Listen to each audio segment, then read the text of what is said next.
plate. I appreciate it. What a great lineup. I'm very honored to be part of this. This is really tremendous. I'm thinking there's this theme almost of, I know it's not supposed to be a theme, but it seems like there's some kind of uncomfortable interactions. We've got like different oils and paints. We've got things around kind of neuroscience and the body. And, you know, I loved your new media reference, Catherine. That was really nice. And I definitely need to use more latex in my materials. Thank you, Bernie. Very interested in that. So anyway, I'll try to just give you some teasers of some different projects that I've worked on with some colleagues. And as an introduction, I'm faculty here at UC Berkeley. I'm also part of this Berkeley Center for New Media. So this is a focus of looking at how to bring together different disciplines to talk kind of in conversation about new media in terms of not just engineers and scientists, but people from a wide range of practices around campus. And hopefully that will come out a little bit more when I talk about these. This is actually not a piece I did, but I like this short little video piece by Christian Waldemar, who basically convinced a Russian fighter jet pilot to fly 1,100 kilometers per hour westward to cancel rotation of the Earth. So this piece is called "The Earth Turns Without Me," and essentially you're seeing what it would look like if you just stood between you and the sun, and the Earth would just rotate. And that's the raw speed of what the Earth actually moves beneath us. And I like it because it's very mundane, it happens all the time, but this is something that often, I think as artists and scientists, we want to see things from a new perspective. We want to sort of try to investigate it and see some kind of discovery, and often the discovery comes from something rather mundane in this sense. I really like this. In terms of the sort of work that I try to investigate, sometimes we look at wide ranges of different problems and challenges. Sometimes these, part of the kind of research that I do is looking at topics from, you know, agriculture or famine or healthcare, and these are really what they call sort of wicked problems. These are really hard for people to address and understand. And actually, it was here at Berkeley, Horace Riddle, who was in the College of Environmental Design, really talked about this kind of challenge of how do you struggle with these societal level problems. And what's interesting about this is often an engineering approach is not the kind of complete solution. It's part of the solution, but in fact, there are other approaches that lend themselves towards trying to create different strategies of engaging with them. And one of the things that we use is this concept of design research. So it's a way of doing design, but as a research process. So it's not really producing objects, it's about the production of knowledge through the act of design. So by making things and sort of showing sort of processes, you can essentially create, or at least try to create a dialogue around new knowledge.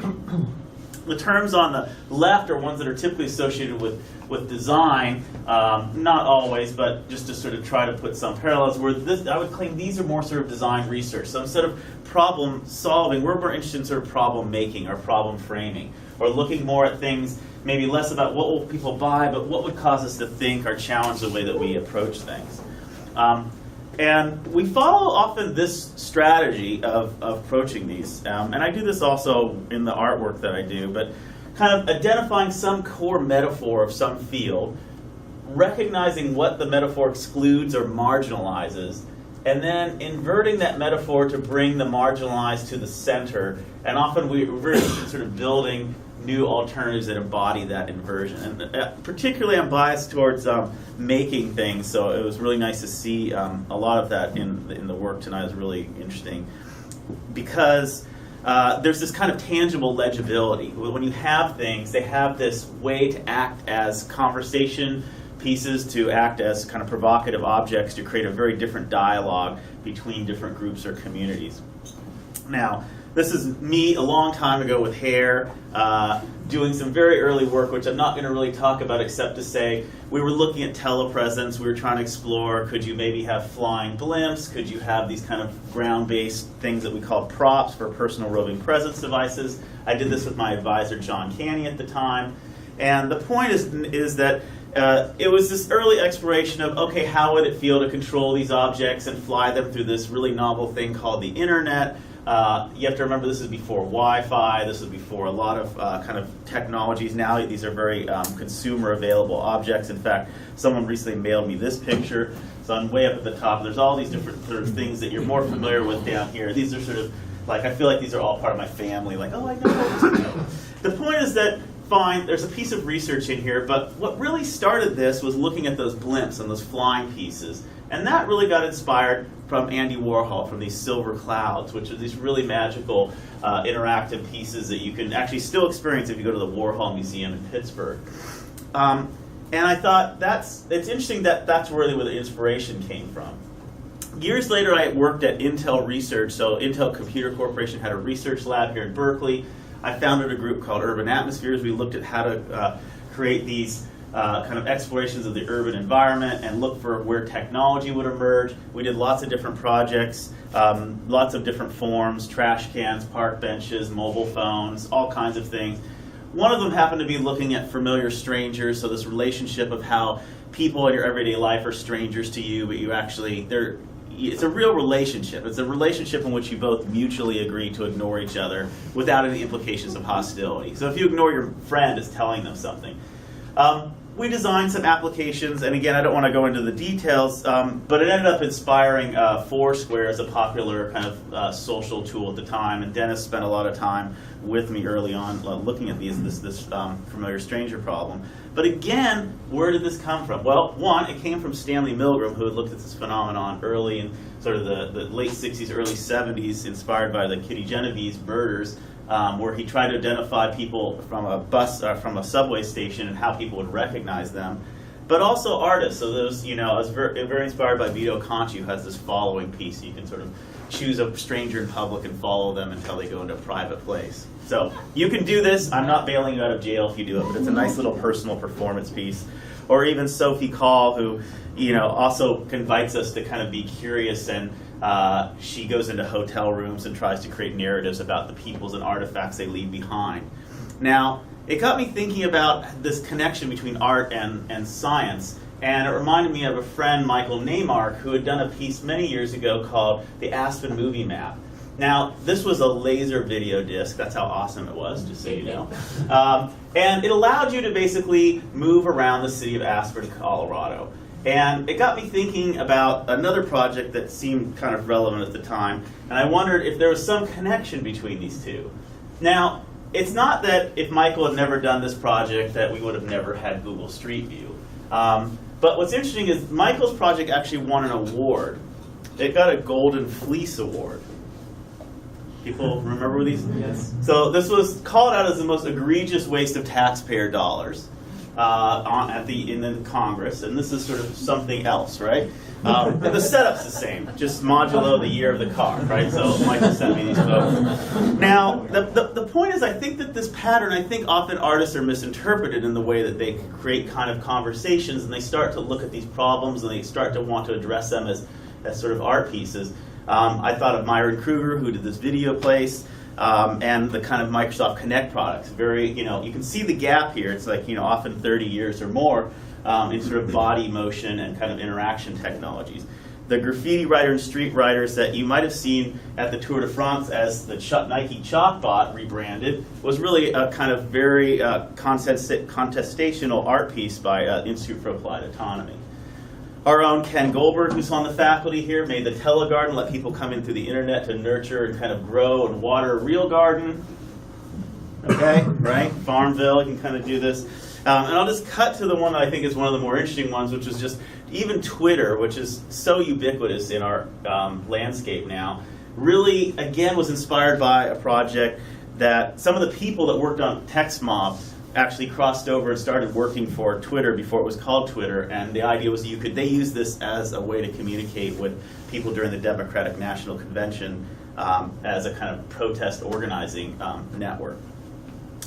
The point is, I really like this kind of tension and also synergy between artists and technologists. Even Jean Tinguely, who did many really inspirational pieces, collaborated with Billy Kluver, who was a sort of scientist locally working in New York at the time at Bell Labs.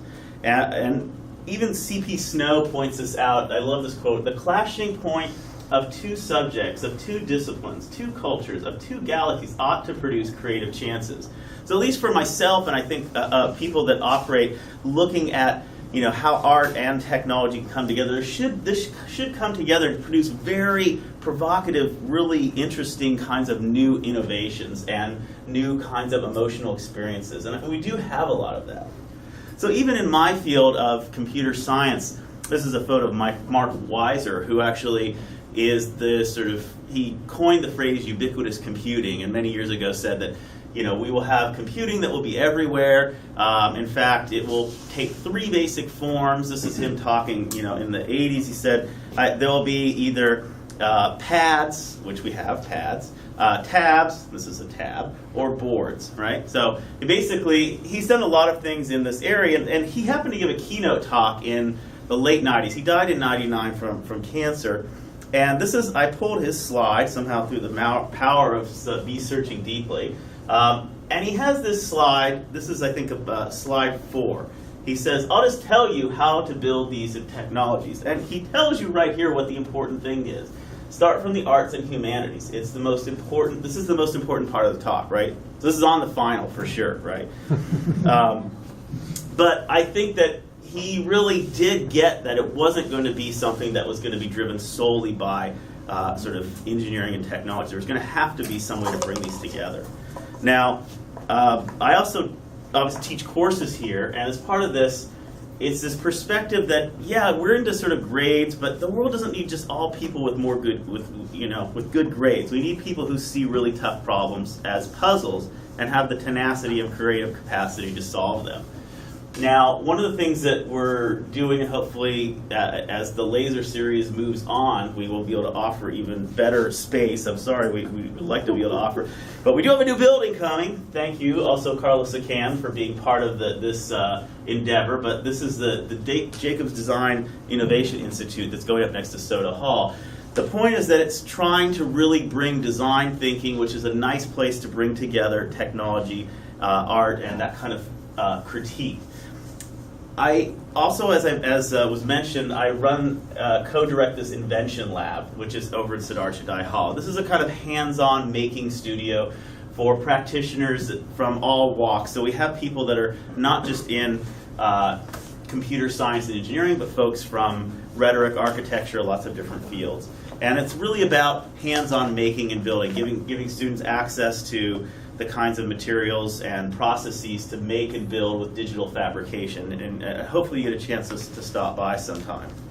And just to give you a flavor of course students are kind of make things, but we're really pushed them to work with different materials, and not everything to be all about the electronics or all about laser cutting or 3D printing. These are just some of the projects that came out. So one was like a project on it was called Counterculture, which is a play on kitchen counters, but they did a spice printer, so you could print spices of what you're cooking, right? So you could kind of download and print spices. You have to imagine these are only like about 4-week-long assignments that they're doing. One was looking at exploratory technology, so it was like a game and a maze that could be played and without looking at it, so you have to kind of feel your way through this maze. Some students actually work with very different materials, so this was actually students had developed a way to spray on moss as a QR code onto surfaces that could grow. So it kind of grow, you'd get this sort of embedded graffiti, and then it would die away and be gone. So it's an ephemeral kind of moment. Some were provocative around sort of air quality and citizen science, where bicyclists could measure air quality. Some were very poetic, quite literally. This is a free speaker. I kind of call it a spoken word poetry boombox. So this, in our world of kind of ubiquitous music access, this only lets you listen to spoken word poetry, and you kind of can tune and hear things between the stations and things like that. And some are really confrontational but useful. So this watches, and when a meter maid comes down the street, it drops a quarter to just the right moment. Finally, we're making progress against this issue. But to sort of focus it, I think innovation happens when individuals go beyond their standard disciplines, and that's what I think is so great about the laser series and bringing together these disciplines, because often when we do that, we have to become an amateur in some other field, and that's what really pushes us.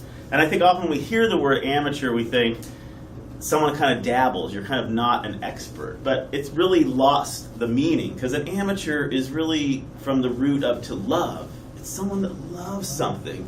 So I hope that we're all amateurs, that we love the things we're doing.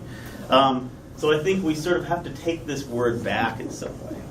Now, in some of the work that we've done looking at amateurs, we've looked at how sort of citizens can participate as amateurs in some sense in loving things, but in sort of collecting information and thinking about some of these devices as able to collect other data streams. So some of the work that I've done with some students of mine is to look at how you might have, in this sense, this is some air quality sensors attached to a mobile device to collect and visualize the kinds of sort of healthy or unhealthy air around. And again, I'm not going to go into detail about all the projects, but just that it gives you a new way of seeing your world. I would say it's a kind of a new way of seeing, something that you don't experience every day, but suddenly you have the ability to see these other data sets of air quality around you. And the point is, rather than creating just the map experience, which is certainly a compelling and interesting one, we've tried to think about other experiences. So we've looked at indoor air quality. Could you perhaps see what your neighbor's air quality is, or your friends, or your social network? So imagine, and we did this, and people at home would go, what's going on at your house? The air quality is getting so out of control. Like, I just burned something, and I'm vacuuming. But it's people sort of prompting them to see, again, new ways of seeing and experiencing. We put things onto different vehicles. This is actually on street sweepers and other municipal vehicles to collect data. We've given them to particular communities. So we said, what if we gave these sensors to bicyclists, or to parents, or to homeless, or to activists? How would they want to move these around? What kinds of narratives would they want to talk about their city? And this is largely Stacy Kuznetsov and Sun-Yun Kim, two students that worked with me on these projects. We've thought about, you might experience this on mobile devices, but you might also experience it in these very public settings. So it might be something like new kind of signage in a city. So not the cleanest route, not the shortest route, but the cleanest route through a city or something like that. You might wear this. So this is a sort of close-up view of a sensor that's on a t-shirt. You can imagine wearing this to, I don't know, dinner, your favorite bar, restaurant. You're suddenly lighting up based on the air quality around you. A little humorous, but it also creates something very different, because now the sensor is not something I'm holding and personally interacting with, but it's me. So I'm invited to go outside. Is it different? Go over here, and it creates this experience that is you as part of the spectacle. And we looked at this idea of kind of really playing off of the Situationists and thinking about, could we intentionally create these kind of spectacles? So in this project, we literally just had balloons that lit up based on different properties of the air around.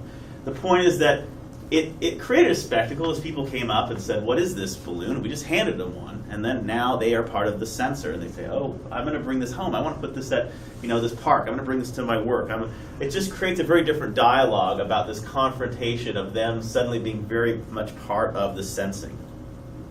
We've even thought about, could you make better quality sensing? We're trying to do some very low-cost particle sensors that would be really change the game in terms of what you would be able to sense in terms of particle counts, and if you could do this at really low cost.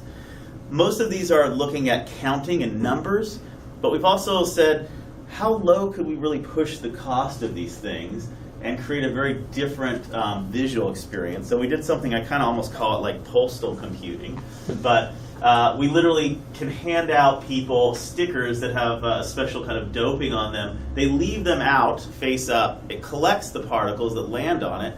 You close it up, you drop it in a mailbox. It comes back to us. We have a sort of process that amplifies and sort of gives you high resolution pictures. And now it's not, the particle count is 527, it's this. These are the particles you're sort of breathing. And you can imagine these looking at these on a particular map or some kind of visualization where it's now the actual kind of more analog experience of the particles. It's a Rorschach. Yeah, if you really start to look at them, right. Well, you start to kind of identify them as different kinds of materials. But we also looked at, what does it mean to even have a sensor? What does that mean, like a sensor? So it's sort of, often people start to think, well, it's some kind of electrical component, and we're going to kind of measure something. Maybe we'll get a voltage. But we spent time thinking about, what if you just looked at the world around you? It has a lot to tell you, just in terms of the patterns of bees, or the way things are growing, or the kinds of other life and bio materials that are around. And so we did an exploration in that to sort of promote less about looking down at devices and data, and maybe something that promotes you to look up and around you to take in information. And then when you want to reflect on it, maybe then you engage with technology. But not everything has to be about technology all the time. And we've looked specifically at how biology and this slow sensing, so these are actually columns that they sort of roughly grow, respond to different kinds of heavy metals in these columns, but it's a very slow process. And so to get immediate results, which people are used to with technology often, it's very it's kind of unsatisfying. You have to wait for something. We're not used to waiting. So this kind of slow technology and how we might engage with that. We've been looking at DNA and 23andMe and other kinds of ways to engage with that. We're also thinking about, right now, when younger generation and kids, when you think about, well, how will they engage with technology? They're often, well, maybe we can make some apps for them. Maybe there's some kind of new games. Maybe there's some kind of interactive surface. But we thought, well, what if sensing was just part of the kind of everyday activity? So we've been trying to put sensing into just everyday toys. So these are sort of diggers and dump trucks that actually measure soil,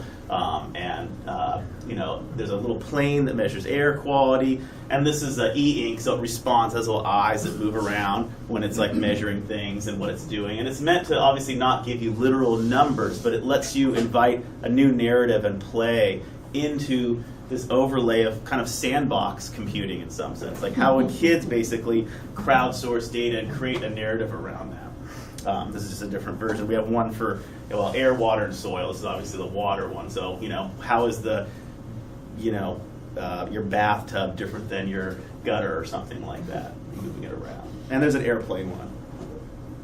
All right, I'm going to end on a sort of a final story on energy, which was some work that James Pierce, one of my students, and several others have done. But the idea is to think about energy as more of a material. So right now we're used to plugging into the outlet and electricity comes out. That's actually a very good thing that we have that. But what if it had a material property? So it had something where it had some other characteristics we don't often associate with electrical energy. So I'll tell you a kind of intentionally sappy story, but it gets the point across. So this happens to be my son, and imagine he's out swinging on a swing, and he generates just a little bit of electricity, right? So, and he brings that home, and then after I put him to bed, he, you could imagine reading a book from the light from that energy. It's a little bit of energy, it's not much, but is that different than plugging into the wall?